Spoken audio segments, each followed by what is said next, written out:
Can one man change the course of history with his words?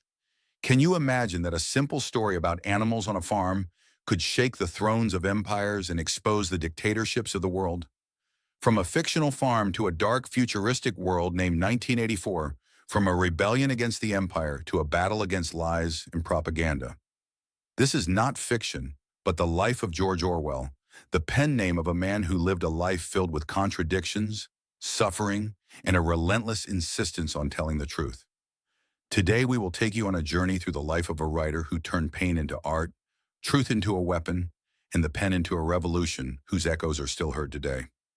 The story of George Orwell, Eric Arthur Blair, was born on June 25, 1903 in Motihari, India, when it was under British rule.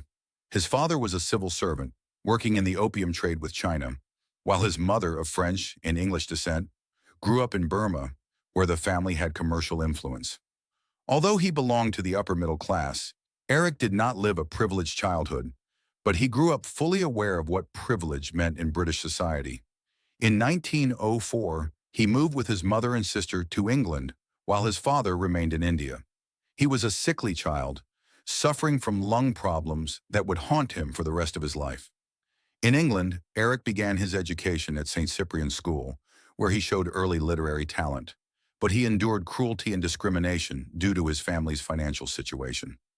Later, he earned a scholarship to the prestigious Eton College, but he never fit in there, and his academic performance began to decline. After the First World War ended, instead of going to university, his father decided he should follow in his footsteps in the Imperial Civil Service. In June 1922, just 2 days after his 19th birthday, Eric joined the Imperial Police in Burma, where he served for 4.5 years. But Burma changed him. He saw the brutality of colonial rule and felt guilty as an officer in an unjust system. In 1927, he announced his sudden resignation, declaring his desire to become a writer, a decision that angered his father and severed their relationship for years.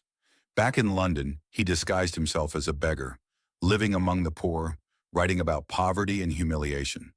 Then he moved to Paris, where he lived in dire poverty, working as a dishwasher, and gathering material for his first book, Down and Out in Paris and London, published in 1933 under the name George Orwell, a name he chose because it was English, strong, and round, inspired by the River Orwell in Suffolk.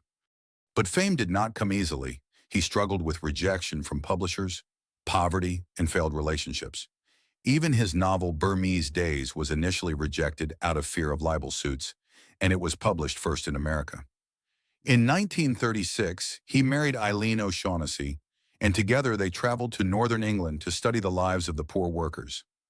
From that trip emerged his book, The Road to Wigan Pier, which exposed terrible poverty, criticized capitalism, and marked Orwell's embrace of socialism, but in his own independent, anti-Stalinist way.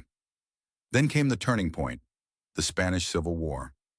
In December 1936, Orwell volunteered to fight alongside the anti-fascist workers' militias.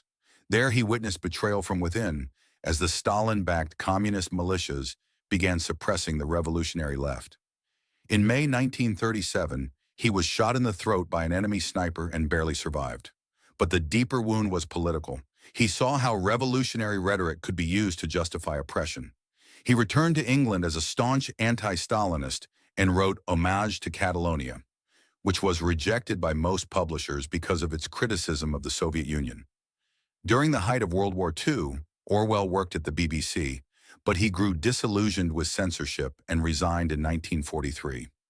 From his isolation on the Scottish island of Jura, he began writing Animal Farm, a satirical novel about a revolution betrayed by its leaders. The novel was rejected by several publishers who feared angering the Soviet Union, Britain's wartime ally, but it was finally published in August 1945 and became a huge success. Orwell rose to fame, but he was left alone. His wife Eileen died in 1945 during surgery, leaving him with their adopted son, Richard. In his solitude on Jura, despite suffering from tuberculosis, he began writing 1984.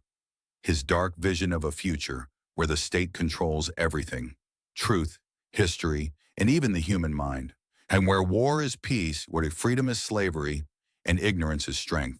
The novel was published in June 1949 and achieved worldwide success.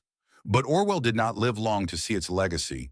He married Sonia Brownell in October 1949 on his hospital bed, and he died on January 21, 1950, at the age of 46. George Orwell was not just a writer, he was a witness to an age consumed by wars, ideologies, and organized lies. Was he a genius who foresaw the dangers of power before anyone else? Or were his writings, despite their brilliance, later used against the very causes he defended, like just socialism? What do you think? Do you believe 1984 still warns us about the future? Or are we already living in Orwell's world? Write your opinion in the comments and share this video with those who care about truth, freedom, and the unbreakable power of words. And don't forget, hit the like button and subscribe to the channel because the stories that change the world deserve to be told. Thank you for watching. The novel was published in June 1949 and achieved worldwide success. But Orwell did not live long to see its legacy. He married Sonia Brownell in October 1949 on his hospital bed, and he died on January 21, 1950, at the age of 46. George Orwell was not just a writer, he was a witness to an age consumed by wars, ideologies, and organized lies.